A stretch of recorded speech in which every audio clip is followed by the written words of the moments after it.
हरे कृष्णा भक्तों, आज हम भागवत गीता का दूसरा अध्याय और 35वें श्लोक से प्रारंभ करते हैं।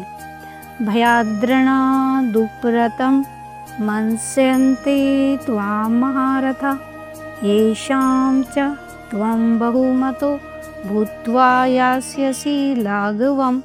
अर्थात और जिनकी दृष्टि में तू पहले बहुत सम्मानित होकर अब लघुता को प्राप्त होगा, वे महारथी लोग तुझे भय के कारण युद्ध से हटा हुआ मानेंगे।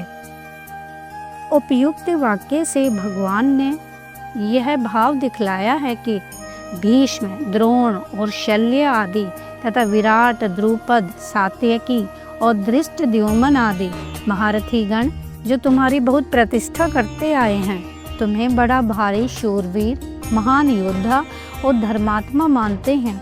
युद्ध का त्याग करने से तुम उनकी दृष्टि में गिर जाओगे और वे तुमको कायर समझने लगेंगे। महारथी लोग तुझे भय के कारण युद्ध से हटा हुआ मानेंगे। इस वाक्य से भगवान ने महारथियों की दृष्टि में अर्जुन के गिर जाने का ही स्पष्टीकरण किया है। अभिप्राय यह है कि वे महारथी लोग यह नहीं समझेंगे कि अर्जुन अपने स्वजन समुदाय पर दया करके या युद्ध को पाप समझकर उसका परित्याग कर रहे हैं। वे तो यही समझेंगे कि ये भयभीत होकर अपने प्राण बचाने के लिए युद्ध का त्याग कर रहे हैं। इस परिस्थिति में युद्ध न करना तुम्हारे लिए किसी तरह भी उचित नहीं है। अब प्रारंभ करते हैं श्लोक 36।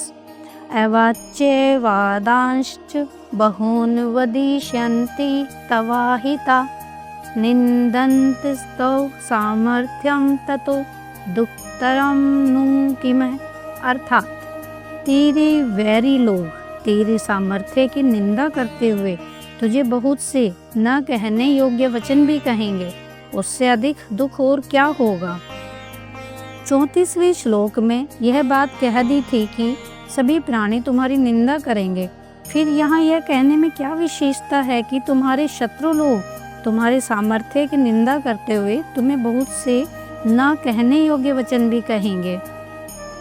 34वें श्लोक में सर्वसाधारण के द्वारा सदा की जाने वाली निंदा का वर्णन है और यहाँ दुर्योधन आदि शत्रुओं द्वारा मुंह पर कहे जाने वाले निंदा युक्त दुर्वचनों की बात है।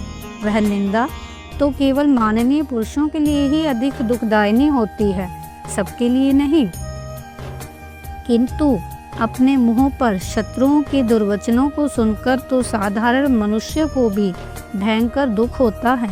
इसलिए भगवान का कहना है कि केवल जगत में तुम्हारी निंदा होगी और तुम्हें जो अब तक बड़ा शूरवीर मानते थे वे कायर समझने लगेंगे। इतनी ही बात नहीं है, किंतु उनमें से जो तुम्हारा अहित चाहने वाले हैं, तुम्हारी हानि से जिनको हर्ष होता है, वे तुम्हारे वैरी दुर्योधन आदि तुम्हारे बल, पराक्रम और युद्ध कौशल आदि की निंदा करते हुए तुम पर भांति भांति के असह्य वाग बाणों की वर्षा भी करेंगे।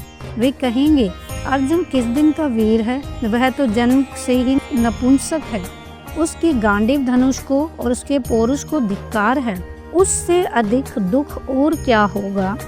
इस वाक्य से भगवान ने उपयुक्त घटना के परिणाम को महान दुख में सिद्ध किया है। अभिप्राय यह है कि इससे बढ़कर दुख तुम्हारे लिए क्या होगा। अतएव अभी तुम जो युद्ध के त्याग में सुख समझ रहे हो और युद्ध करने में दुख मान रहे हो, यह तुम्हारी भूल है। युद्ध का त्याग करने में ही तुम्हारे लिए सबसे अधिक दुख है।